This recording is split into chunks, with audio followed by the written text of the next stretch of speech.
Bonsoir à tous, bienvenue sur le plateau Equinox Soir, votre décryptage quotidien de l'actualité de lundi à vendredi 19h-21h, 18h-20h, Greenwich Mean Time. Le docteur vétérinaire Mohamedou Dewa, président du conseil régional de l'Adamawa, est le seul parmi ses pairs à ne pas appartenir au rassemblement démocratique du peuple camerounais. La victoire éclatante de son parti, l'UNDP, au régional du 6 décembre dernier, a évité au Cameroun des exécutifs régionaux dominés par cette formation politique-là. Le parti de Bello Bouba Maïgari a dit non à l'hégémonie. Le dévoilement des exécutifs régionaux depuis cette mi-journée laisse transparaître au sein du parti au pouvoir une volonté de repositionner d'anciens commis de l'État. Les Camerounais, dans leur grande majorité, assistent impuissants à cet énième spectacle où les mêmes anciens acteurs sont appelés à diriger les institutions qui se mettent nouvellement en place. Un remake en somme. Madame, Monsieur, tout à l'heure, à 20h, c'est la grande édition d'information présentée par Cédric Noufélé. Tout de suite après, le débrief du journal et tout de suite, le fait du jour.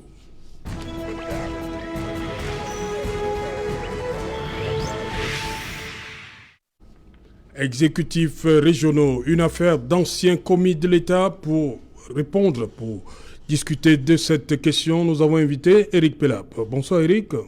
Serge Alain, bonsoir à mes co-panélistes, bonsoir à vos nombreux téléspectateurs. Voilà Eric Pelap du Social Democratic Front qui n'a pas participé au régional, pourtant il a des élus, mais ces conseils vont s'imposer à vous, que vous ayez participé ou pas. Oui, les conseils vont s'imposer à nous que nous ayons participé ou pas, mais je tiens à rappeler que nous n'avons pas participé au régional parce que nous avions un certain nombre de revendications. L'une des premières, c'est que le contentieux des municipales n'était pas épuisé. Donc on ne pouvait pas aller à une élection où on avait près de 900 conseillers qui étaient en contentieux. L'autre chose également, c'était la question de la crise des régions du Nord-Ouest et du Sud-Ouest.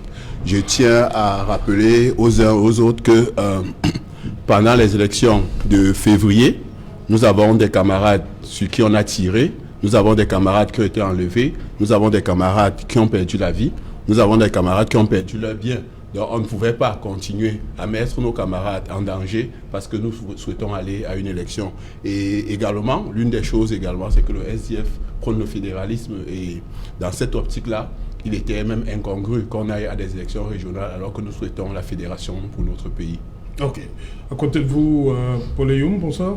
Bonsoir, c'est Jalem, bonsoir à tous mes co-panélistes, bonsoir aux millions de téléspectateurs. Vous savez, votre programme, c'est toujours un immense plaisir d'être là. C'est l'un des programmes les plus suivis de la planète. Et j'ai vu hier au journal d'Equinox qui montrait les réalisations des infrastructures du gouvernement, mais je n'ai pas entendu qu'on a dit que c'est la chaîne du pouvoir. Ça veut donc dire que Equinox peut bien montrer ce que le gouvernement fait, mais personne n'écrit que c'est la chaîne du pouvoir. Equinox montre ça? Oui, moi j'ai vu ça hier au journal. D'ailleurs, quand Equinox montre, moi je vous soupçonne même d'aider le régime, parce que vous montrez ce qu'ils ne font pas, et vous revenez montrer quand ils ont fait. Mais là, ils ne disent pas que vous êtes la chaîne du pouvoir du RDPC. Moi, je vous soupçonne de travailler pour le régime. Bonsoir, Maître Ngefak. C'est Jalin, un bonsoir spécial à mes amis de Kolofata. Je ne sais pas si vous connaissez Kolofata. Kolofata, c'est cette maison de vin blanc qui est la dernière gargote lorsque vous êtes au péage de Boum-Niebel. C'est entouré d'une banderole de l'UPC renversée. N'entre dans cette gargote que celui qui a au moins la licence. Et c'est des jeunes gars de ce coin qui dans la journée ils sont au champ, dans la soirée ils reviennent avec les récoltes, c'est-à-dire leur vin blanc, et ils boivent à tout de rôle. J'ai eu la chance d'être invité et je leur ai promis, mes très chers, Kolofata ça va. Mon deuxième bonsoir va à ma famille indienne de Kolafamba où j'ai passé un week-end merveilleux. C'était bien le Cameroun. Merci. Ah, le Cameroun est bien? Ah, c'est le meilleur, c'est le beau pays. Ah, ok. C'est tellement beau que dans une région, vous avez le gouverneur, vous avez le préfet, vous avez le président de région. Vous ne savez qui fait quoi. Je veux que vous m'expliquiez ce soir. Zipan, bonsoir.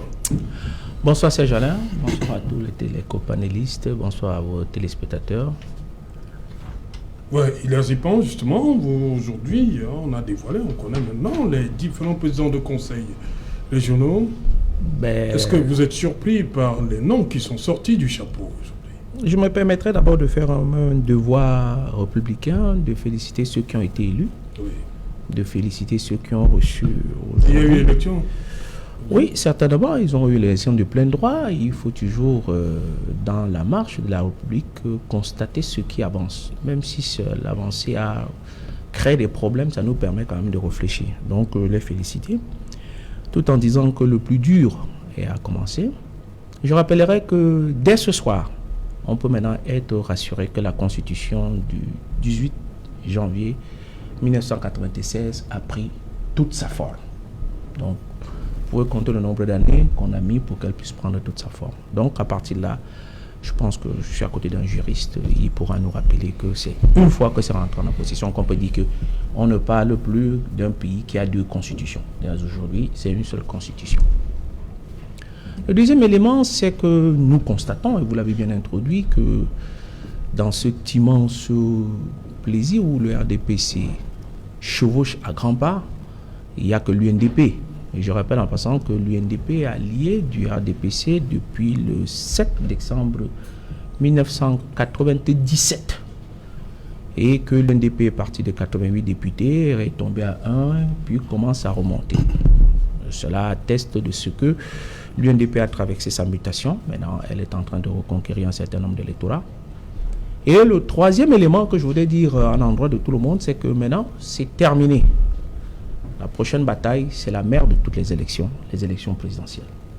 Voilà à peu près le schéma que je peux me faire cet après-midi. Maintenant, on peut lire si là et là tout se semble bien, mais en entrant dans ce studio, les informations qui me sont parvenues pour les zones où l'opposition a eu quelques postes de conseillers régionaux, notamment l'Ouest, là c'est extrêmement difficile, c'est très compliqué, pour la plus simple raison que l'UDC qui en fait a 17 conseillers régionaux, qui représentent 24% de l'électorat en termes de pourcentage, le Noun qui est la plus grande région, ou le plus grand département, bien entendu, de la région de l'Ouest, le Noun qui a le plus grand nombre de conseillers régionaux, le RDPC ne veut rien céder à l'UDC.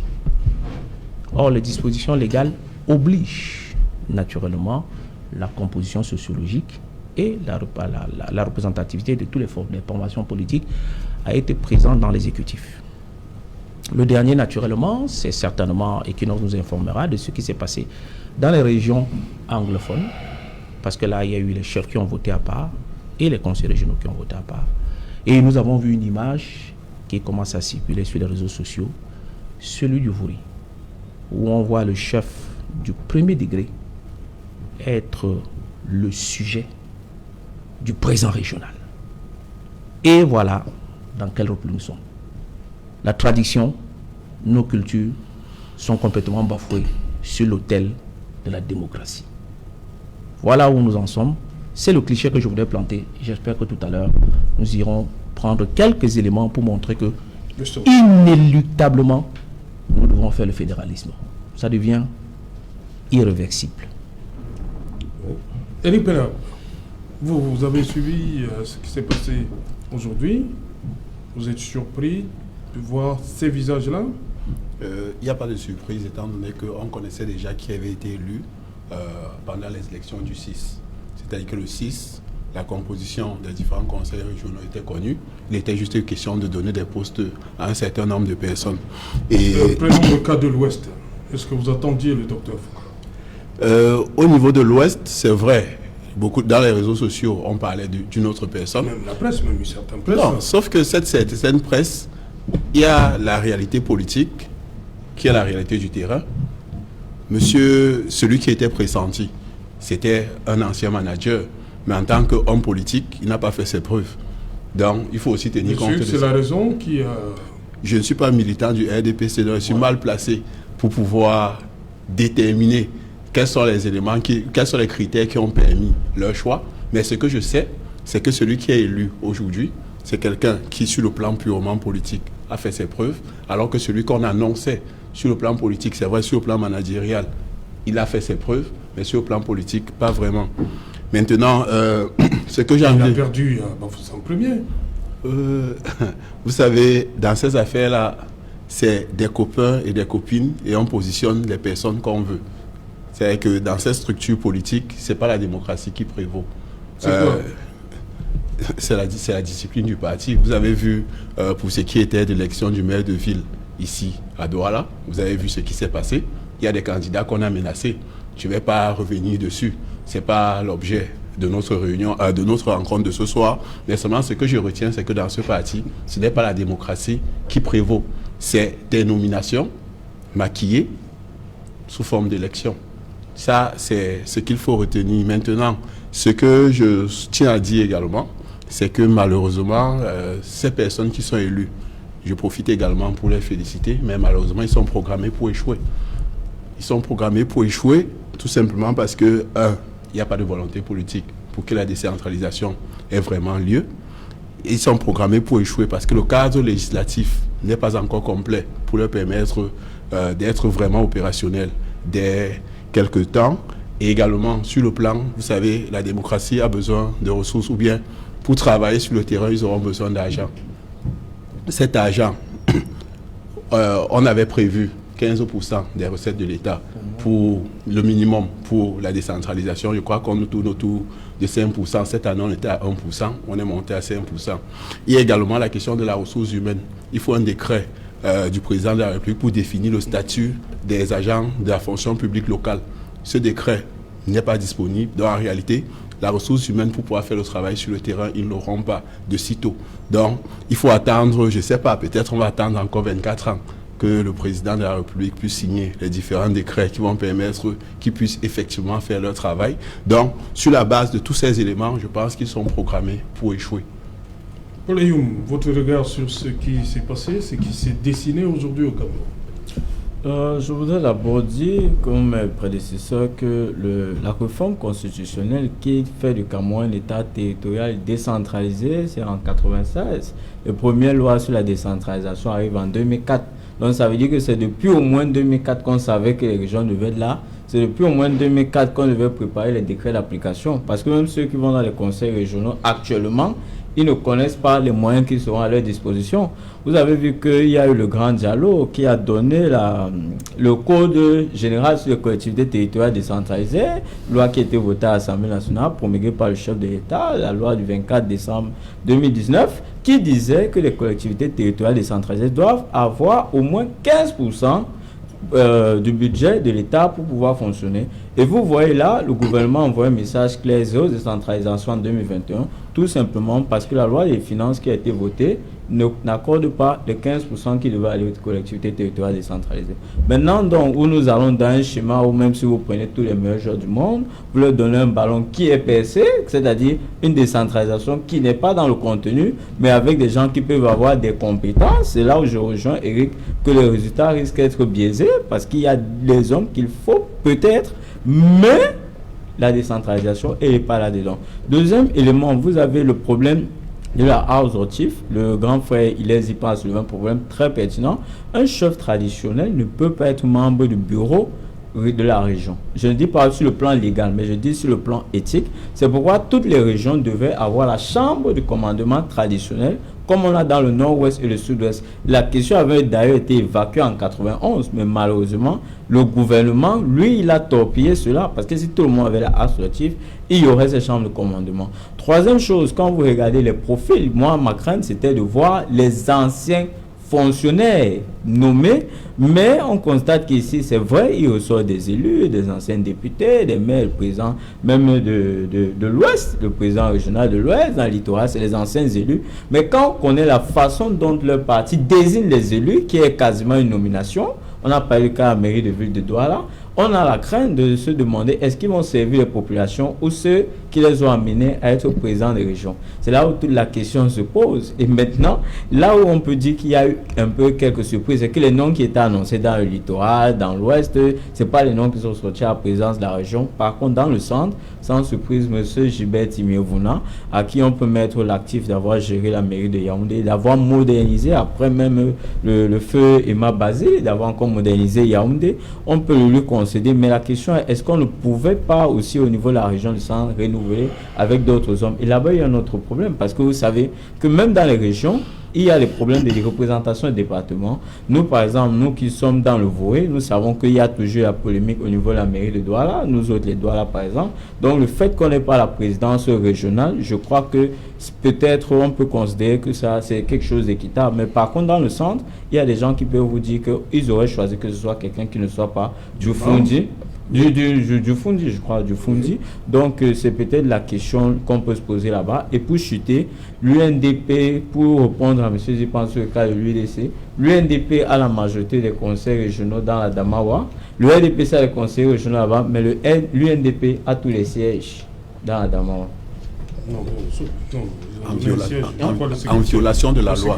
Non, il y a un poste qui revient au RDPC. Sauf si ça m'est échappé. Il y a un siège qui revient au RDPC.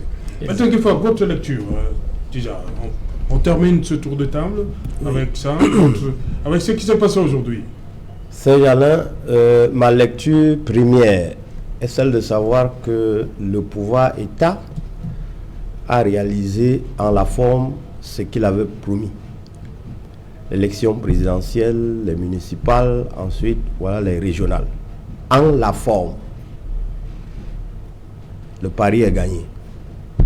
Bon, pour faire quoi? C'est-à-dire il faut aller au fond. Et on se tient, on prend donc ce cas.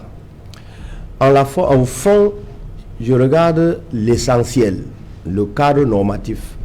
C'est-à-dire la loi qui encadre ce que ceux qui ont été élus et ceux qui festoient ce jour vont faire, dans quel cadre ils vont évoluer. Saint-Jalin, je vais emprunter à M. Hilaire Zipan son document pour présenter l'essentiel. Vous voyez ce document, il s'appelle le Code général de la décentralisation. Pour qu'il soit effectif, je convoque notre Premier ministre. Il faut déposer au-dessus de ce Code général des collectivités territoriales 32 décrets. Il faut déposer au-dessus de ce code 32 décrets. C'est le Premier ministre qui nous l'a dit. Ça ne date pas d'une semaine. Au moment où nous parlons, il n'y a que 6 petits décrets qui ont été signés. 20 sont en préparation et les 6 autres n'y pensent même pas. Alors, ça veut dire que cette loi, elle est terriblement incomplète. Pour ne pas dire qu'elle n'existe pas. Ça veut dire que ceux qui ont été élus, ils n'auront rien à faire. Parce qu'il n'y a aucun cadre normatif qui leur montre ce qu'ils doivent faire, comment ils doivent faire et jusqu'à quand ils doivent faire. Lorsque l'activité de celui qui a été aujourd'hui n'est pas légalement encadrée, il verse dans la gabégie et le TCS l'attend. Vous voulez leur faire peur là? Ce n'est pas moi. Vous voyez, il n'y a pas de loi.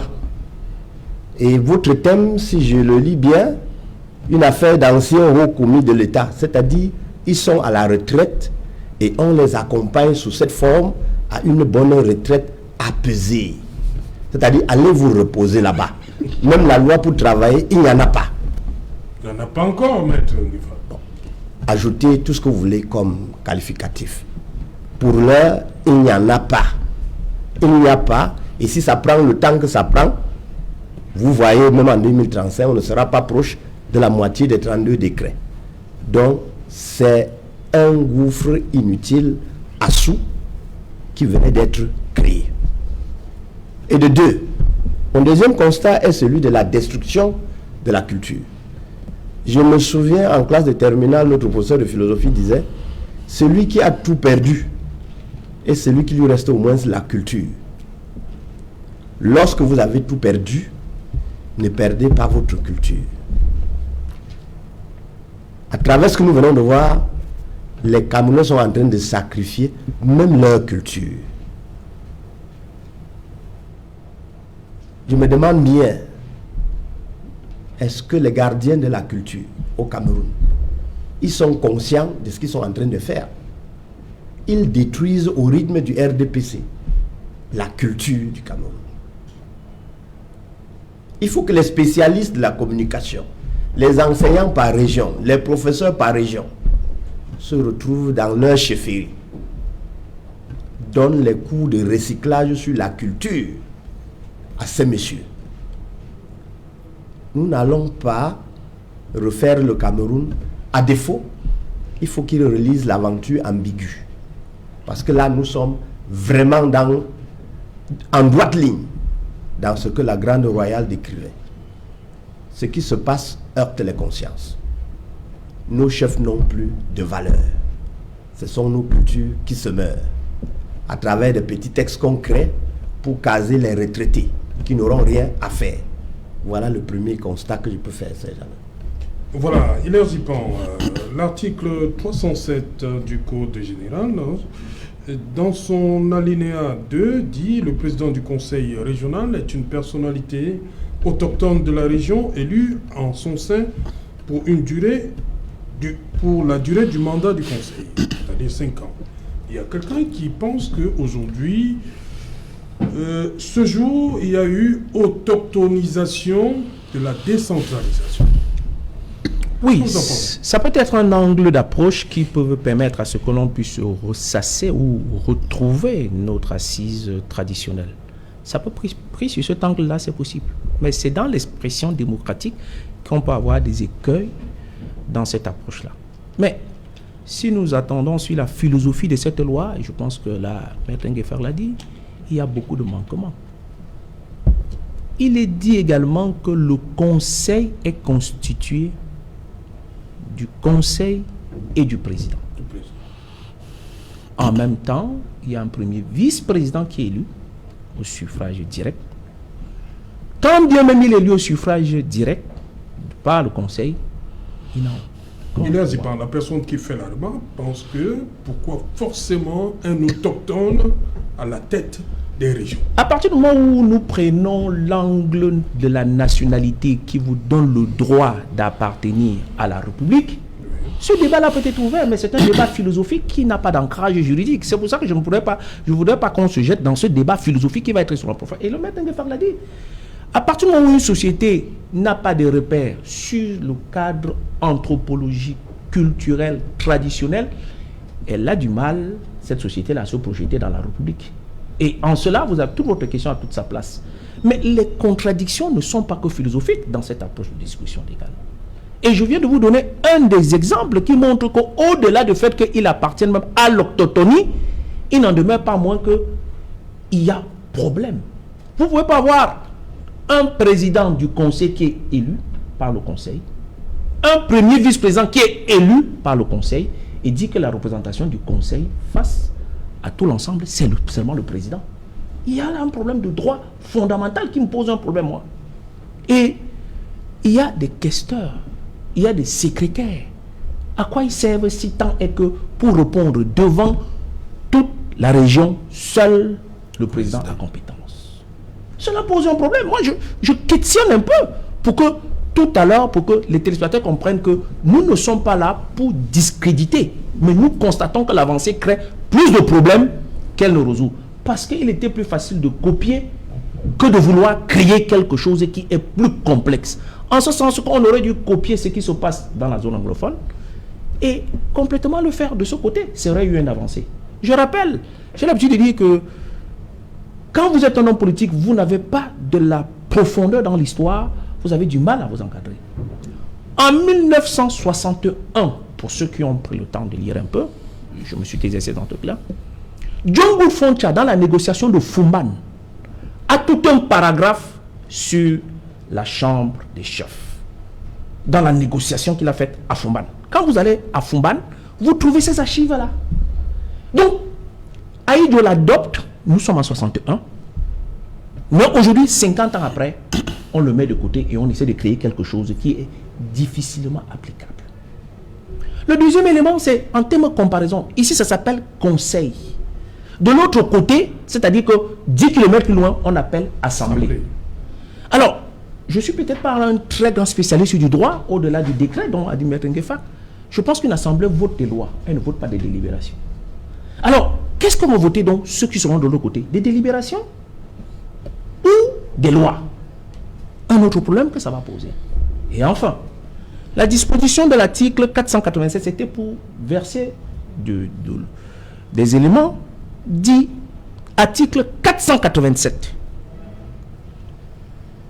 sont rendus obligatoires à compter du 1er janvier 2023. Donc, tout ce qu'on est en train de mettre en place, nous serons rendus obligatoirement qu'en 2023. C'est la réalité. Je lis ce qui s'est écrit. Donc, je ne crée rien.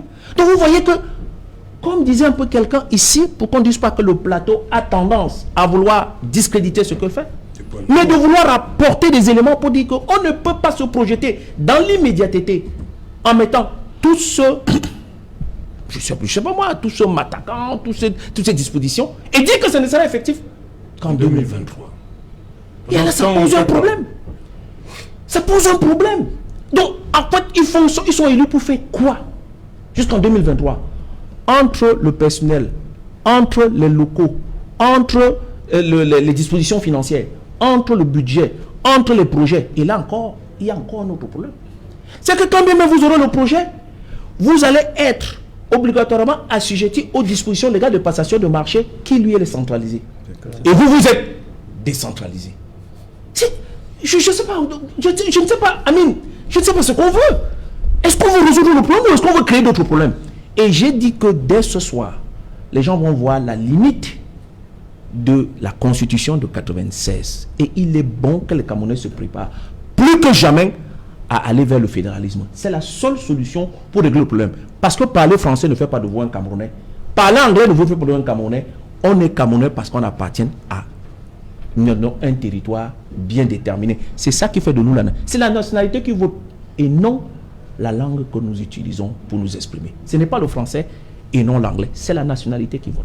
Okay. Donc vous voyez que là également, on vient de poser là un autre dernier débat. Et je voudrais dire que la scène d'aujourd'hui, il faudra que les gens regardent très bien ce soir qu'on a vu les chefs, et ça m'écoeure, parce que je connais ce que vous représentez les chefs dans la ville où je vis, ici à Douala. Je vois comment ils ont la solennité. Je vois le respect qu'on les accorde. J'ai vu ce soir un chef à côté d'un sujet tenter de lui rendre toute la grandeur parce qu'il est élu et lui n'en est que le vice. Honte à notre République. Ali Pelap, je vais vous lire cette sortie de Maître Pensi du RDPC. Il a dit aujourd'hui, ceux qui sont aux affaires depuis de l'indépendance ne veulent pas laisser les affaires. La soif du pouvoir est toujours vive. J'espère que c'est vraiment Maître Pensi qui a qui tenu ce discours, parce que le modèle, c'est M. Biya qui est à la tête de l'État depuis 38 ans. C'est plein de ce qui s'est passé encore aujourd'hui. Non, vous savez, l'exemple vaut mieux que la leçon. Si M. Biya souhaite, parce qu'il ne faut pas oublier que pendant les législatives, on avait également souhaité qu'un certain nombre de caciques laissent la place aux jeunes. Oui. Et on sait ce qui s'est passé. Il y a un malade qui a quitté la France précipitamment pour venir se battre pour sa place. Et finalement, il est resté à son poste. Donc, ce que je veux dire, c'est qu'à ce niveau-là, nous avons déjà le président de la République qui lui-même est là depuis... en tout cas, depuis que je suis né, c'est le seul président que je connais. Donc, rassurez-vous que d'en venir dire ça aujourd'hui, en réalité, c'est vouloir... Le chef montre l'exemple. L'exemple du chef, c'est il faut rester éternellement. Et maintenant, ceux qui sont en bas s'assurent qu'ils suivent l'exemple du chef. Vous ne pouvez pas vouloir... il est difficile. En tout cas, j'ai eu la chance d'enseigner. Il est difficile, lorsque tu es avec des enfants ou bien avec des apprenants, de leur dire des choses que toi-même tu ne fais pas. C'est ton comportement, ce sont tes agissements qui parlent plus que ce que tu dis. C'est pourquoi il y a une citation qui dit souvent tes actes parlent tellement fort que je n'entends pas ce que tu dis. Et justement, dans le cadre de ce parti, j'ai dit, je ne suis pas venu ce soir parler d'eux, tout simplement parce qu'en réalité, ils font tout sauf de la démocratie. Et pour ce qui est de la longévité, c'est d'abord leur chef qui a décidé de rester éternellement au pouvoir. Vous savez que la Constitution de 96 avait prévu un mandat de 7 ans renouvelable une fois. Et en 2008, je crois qu'on a eu officiellement près de 40 morts pour pouvoir modifier cette Constitution. Mais les organisations de la société civile sont à près de 200 morts. On a marché, on a fait tout ce qu'on a fait. Ça n'a pas empêché qu'ils modifient la Constitution pour se représenter ad vitam aeternam. Et vous vous rappelez, pour les élections de 2018, le président de la République a fait une campagne de 7 minutes. C'est-à-dire qu'il est quitté ici, il a pris son avion, il est allé, je crois, c'était à Maroua. Il a parlé 7 minutes et c'était bon pour la campagne. Et depuis qu'il a fini la campagne, il a prêté serment. Personne ne le voit sur le terrain. Maintenant, ce n'est pas ça l'objet de la discussion de ce soir, mais il faut comprendre que si ces personnes continuent à rester, c'est parce que le chef lui-même reste. Si le chef part, il y a de fortes chances que beaucoup de ses amis partent avec lui. Voilà, Maître Gueffard, sur cette, ça prouve quand même qu'il y a un malaise. Cette façon de remettre les mêmes au même poste, ça dérange quelque part. Hein? Quand Maître Pincy le dit, ceux qui sont aux affaires depuis l'indépendance ne veulent pas laisser les affaires. C'est Jalin, il faut être honnête. Quelqu'un vous répondra que le président Paul Biya a tout essayé. Qu'il a nommé les ministres de 29 ans, il a nommé 24 ans. Après, vous regardez les NAM, il a nommé. Il faut être honnête. Oui. Eric Pelap. Bon. Il retorquera que mais, au SDF, le président a passé combien d'années? Est-ce qu'il peut justifier vraiment l'objet de son départ ou bien il est effectivement parti? C'est quand il revient que ça reprend. J'espère que vous blaguez. À la présidentielle de 2018, nous avions un autre candidat que notre président. Mais... Non, il parle de la présidence du parti. Ok. Vous voyez que nous ne sommes pas ensemble. Okay. Donc, moi, je ne pense pas que l'âge soit tellement le problème. Ça participe, mais ce n'est pas le nœud gordien. Oui. Ce n'est pas ça le problème. Si on installe tous les gérontocrates et que le pays fonctionne. Si tu arrives, je donne un exemple, si tu arrives devant l'entrée du président de région du centre et que tu marches 15 mètres sans trouver un caniveau tordu, sans goudron, alors qu'il venait juste de changer de poste, ça fait problème. Oui, je parle de M. Ntimevouna.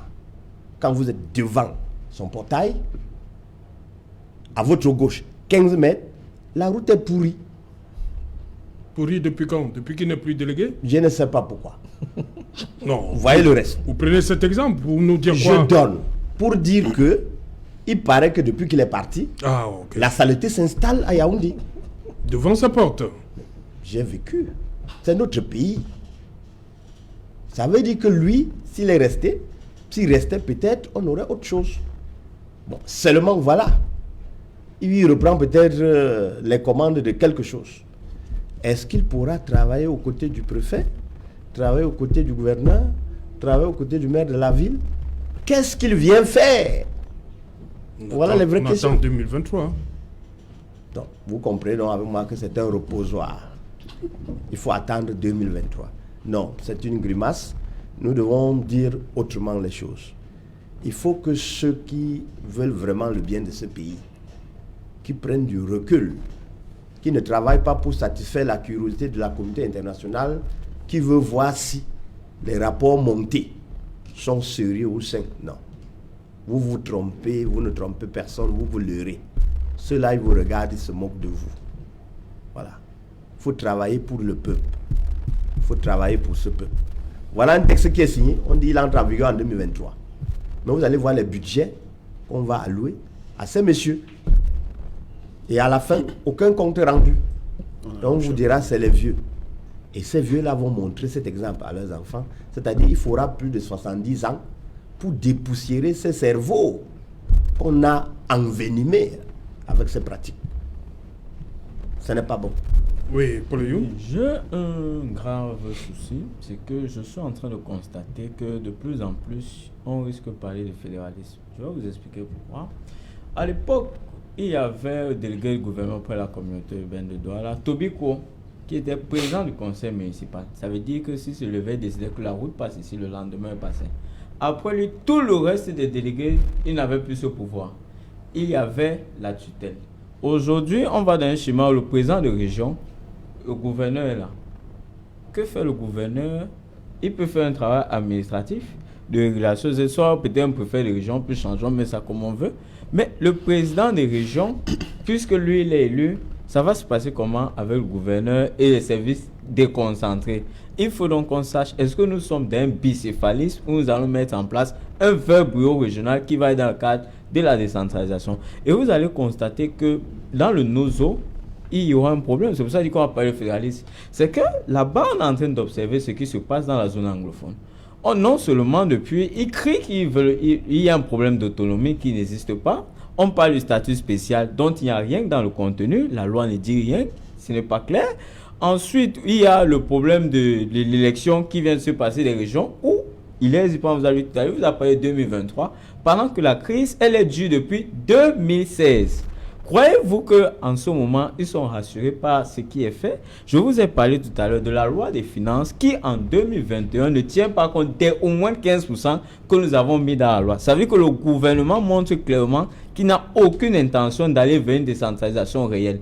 Et là, ça va faire encore monter le débat dans la zone anglophone pour dire que cette fois-ci, nous croyons que nous devons demander le fédéralisme ouvertement. Parce que si nous restons dans ce type de décentralisation bancale, avec tous ces dispositifs qui empêchent à ce que l'autonomie qu'ils revendiquent ne soit exercée, je vous assure, on va se retrouver encore dans 2 ans, peut-être dans un autre dialogue, pour parler maintenant de la question du fédéralisme. C'est pourquoi on aurait dû évacuer un certain nombre de choses, notamment mettre dans toutes les 8 autres régions du Cameroun une chambre de commandement traditionnelle, accepter les minimum 15% de la loi qui a été votée, promulguée par le chef de l'État, mettre cela en place dès 2021 pour montrer la réelle intention d'aller vers la décentralisation. Aujourd'hui, donc, les gens vont s'installer dans les régions, ils ne savent même pas encore la dotation qui sera à leur disposition. La loi ne parle qu'ils auront un certain nombre de taxes qui vont collecter ici et là, etc. Mais la décentralisation au Cameroun est encore bancale. Regardez, il y a eu à l'époque la maire de Douala, la deuxième année, Denis Fan, pour le délégué du gouvernement, Tolen, qui se disputait le marché central. S'il y avait une vraie décentralisation, ce genre de débat n'existerait plus. Chacun connaîtrait ce qui est à son niveau, ce qu'il doit faire. Et il peut savoir que le marché central... chacun ne connaissait pas non, sincèrement, ce n'était pas clair. Si c'était clair, je veux dire, si c'était clair, que le jeu était clair pour tout le monde, il n'y aurait pas ce type de polémique. Au Gabon, je vous prends un pays voisin au Gabon. Quand vous versez, par exemple, 100 000 francs, si on dit qu'au niveau des collectivités territoriales décentralisées, c'est 30%, automatiquement, 30 000 va à la commune. Si c'est 15% au niveau de la région, 15 000 et les autres 55 000 vont au niveau de l'État central. C'est-à-dire que c'est automatique au niveau du paiement. Par contre, au Cameroun, on collecte tous les taxes, on envoie d'abord à Yaoundé et c'est eux qui jugent de l'opportunité. S'il faut. Ils jugent. Mais je vais parler même du FECOM. Et ils jugent maintenant si vraiment vous êtes dans le besoin. Après, on vous envoie une mairie comme la nôtre, le Douala Premier, on vous envoie peut-être un 120 missions pour faire quoi? Et pour chuter Douala Premier, prenons le cas 92, vous avez le maire d'Orpriso qui est maire, qui reçoit chaque année 4 milliards du PAD à titre des impôts et tout. Dès que l'opposition arrive, le SDF, le maire Ndiako arrive à 96, on prend les 4 milliards du PAD, on renvoie au niveau de la communauté urbaine, on tue la décentralisation, après on vous dit que l'opposition n'a rien fait. Donc c'est donc vers ce chat de schéma où on va, où on donne la chèvre, on tient la corde et on dit qu'on vous a donné la décentralisation, on vous a donné les régions, on vous a donné les maires, ils sont même élus, ne sont plus nommés, vous voulez encore quoi? Et pourtant, le débat dans le fond, nous ne sommes pas encore, nous voulons une décentralisation, il faut qu'on arrête le jeu de dupe politique, qu'on fasse les choses comme il se doit pour développer notre pays. Idéa Zipan, vous avez évoqué le cas de l'Ouest à l'entame de cette émission.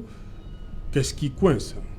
L'UDC avait 17 élus. Oui, les dispositions devraient légales... normalement En principe, c'est-à-dire que lorsqu'on fait la répartition par département et par représentation dans le sein de l'exécutif, il les reviendrait certainement un poste de vice-président au regard de l'effectif qu'ils produisent. Parce qu'ils ont 17, c'est le plus grand département qui produit le plus de délégués régionaux. Il n'y a pas de raison qu'ils doivent être départementaux plutôt. Non, le voué à 30, il ne faut pas oublier. Non, je dis que l'Ouest, je parle de l'Ouest. Ah, l'Ouest, Je parle de l'Ouest. De l'Ouest, ils en ont 17. Et complètement la Ménois qui vient avec 10 ou 12, je pense, si j'ai bien calculé. Et la MIFI, dont est issu le président, qui a à peine 8. Donc, les dispositions légales obligent qu'on doit tenir compte de tout cet endroit. Et c'est là où ça cause, parce qu'on ne veut pas donner ça complètement à l'UDC. J'ai apporté ce rectificatif-là pour que Youm le comprenne. Quand vous prenez le septentrion où l'UNDP se retrouve avec 13 conseillers régionaux dans le nord et 14 conseillers régionaux dans l'extrême nord, ils ont eu un poste de secrétaire.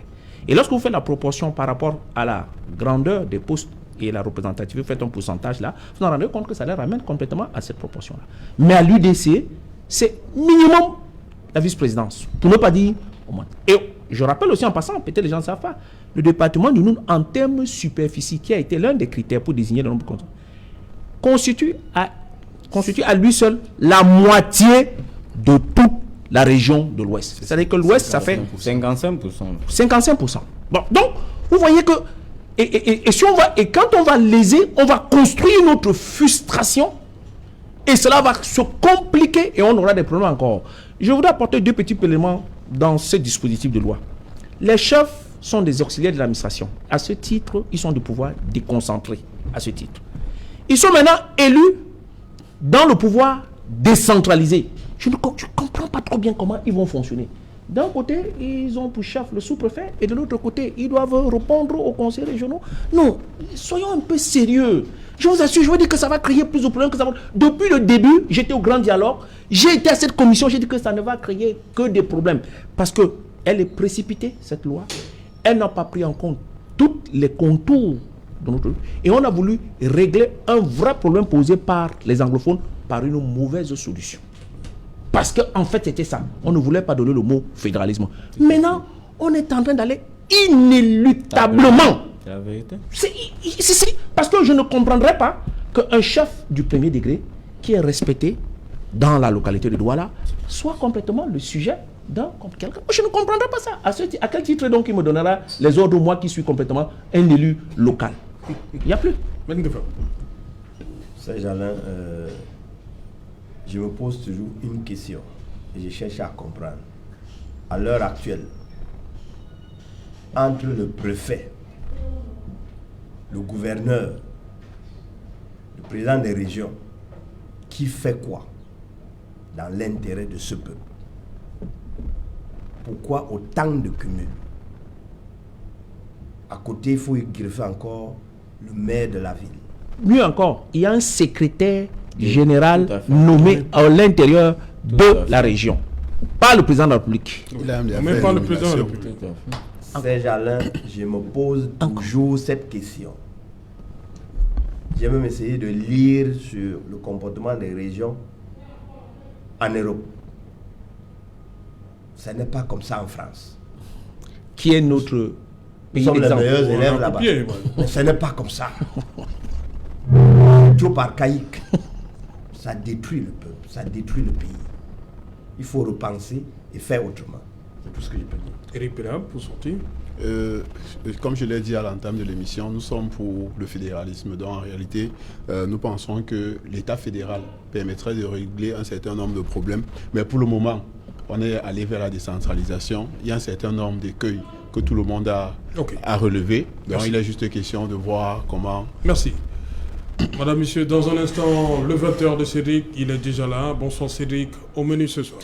Bonsoir Saint-Jalin, bonsoir aux invités. Ce soir, nous parlerons d'une vive contestation dans la région de l'Ouest après l'élection du président du conseil régional. C'est le reste des membres du bureau exécutif de la région qui pose problème aux élus UDC. Ils ont claqué la porte dénonçant des manœuvres visant à les écarter des postes électifs en faveur d'un candidat dont la qualité est contestée par les élus UDC. Nous en parlerons dans le journal de 20h. Et vous verrez que parmi ces nouveaux présidents, chefs des exécutifs régionaux, ce sont essentiellement d'anciens délégués du gouvernement, anciens maires et anciens députés qui ont fait de la présidence du conseil régional leur affaire. Quels sont leurs premiers chantiers et les défis qu'ils vont relever? Vous les écouterez dans le journal de 20h. Nous irons aux frontières du Cameroun.